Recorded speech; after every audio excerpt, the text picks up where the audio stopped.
The United States has again called on the warring parties in Sudan to put down their guns, but people living in the capital are reporting renewed exchanges of heavy artillery. Days of fighting between rival forces has killed almost 200 people and wounded 1,800. The capital, Khartoum, has seen airstrikes, shelling and heavy small arms fire. This is the latest footage coming out of the conflict, showing smoke rising as fighting takes place across the capital. People living there, Sudanese citizens, have been seeing this barrage of artillery fire lighting up the night sky in the capital, Khartoum. And it's all taking place. Here's a map that gives you a sense of the locations in the northeast African country, which has a history of instability. The country fell under military rule in 2019 when the long-time leader Omar Bashir was toppled.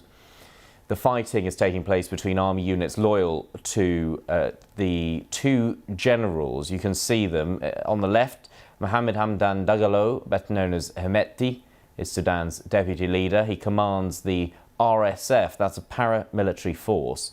And on the right, the de facto leader, General Abdel Fattah al-Burhan, both of them wanting to control Sudan's military. Let's go live to neighbouring Nairobi now, and our correspondent Ferdinand Omondi. Ferdinand, just give us a sense of the latest on the situation there. Yes, I've been following tweets and posts from residents of Sudan, and a lot of them in Khartoum says they are barely able to sleep and that the shelling has increased tremendously. I saw one of them say in the past 2 hours there's been non-stop bombardment going on and lots of explosive hurt, and that one of her younger cousins had to put on earplugs to stop hearing the noise. So looks like the situation hasn't dissipated. Last night, a ceasefire that was supposed to be carried out for 3 hours was barely honored, and so for the third consecutive day since the fighting started, the humanitarian groups have not been able to reach out to the most vulnerable, and the numbers now are at least 1,000 who are injured and in need of medical help. That is just apart from the close to 200 who have now died. And I'm hearing even hospitals now, ambulances are unable to go to the hospitals and have declined to take patients there because some of them have been taken up by the militants. And Ferdinand, in terms of infrastructure, what is functioning and what isn't? For example, airports, train services, that sort of thing. The main airport was bombed. I saw pictures from the BBC's open source intelligence team showing lots of planes which had been set ablaze. Train lines have been shelled. A bridge that is connecting one side of Khartoum and another was also blown up. And so basically, as it stands right now, transport is virtually impossible in at least most of Khartoum. Down in Darfur, there's heavy fighting going on according to agencies, and so not much movement. The most dangerous thing right now for the people who are afraid to go out, even where there are roads, is that there's heavy military presence and there's real chance of being caught with stray bullets. Now, we're also even hearing some reports, and the RSF has even confirmed this in some of their statements, where civilians have been accosted in their own homes and assaulted. Although RSF is denying that they've been involved, they are accusing other militia who they say are wearing RSF uniform as a part of a propaganda war. So even in their hideouts, civilians are being targeted, and this is what the UN and the international community has been calling on the warring factions to at least respect civilian rights and the Vienna Convention. OK, Ferdinand, thank you very much for the update. Ferdinand Omondi there, our correspondent, monitoring events from neighbouring Nairobi. Well, in the past few hours, the US Secretary of State Antony Blinken made the call for a ceasefire in Sudan. He's already spoken on the phone to both of the warring generals in charge of the different factions. He was speaking at the G7 foreign ministers meeting that's been taking place in Japan. For the past 36 hours, we and our partners have been focused on how to stop the widespread fighting in Sudan between the Sudanese armed forces and the rapid support forces.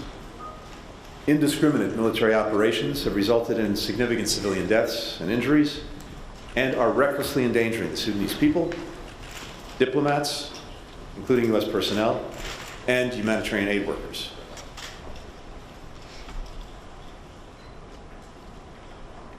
This morning, I made calls to Generals Burhan and Hamedi, urging them to agree to a 24-hour ceasefire, to allow Sudanese to safely reunite with their families, and to obtain desperately needed relief supplies.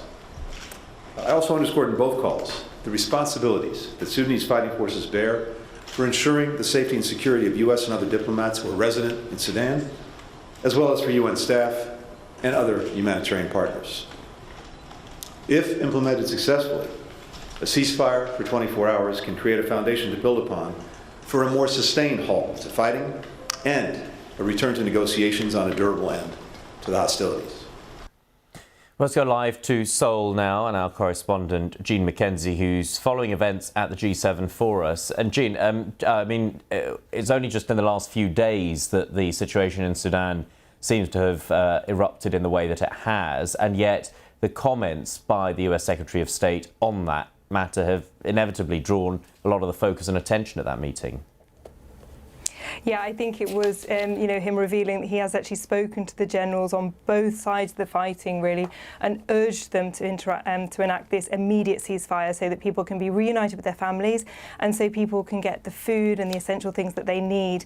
And he was also very strongly saying that he had told the generals that they had to ensure the safety of civilians. He said that a US convoy of diplomats had come under attack and that any attack on diplomats was, he strongly rejected. We know that aid workers and diplomats have been caught up in this fierce fighting over the past few days that has now killed more than 100 people and injured more than 1,000.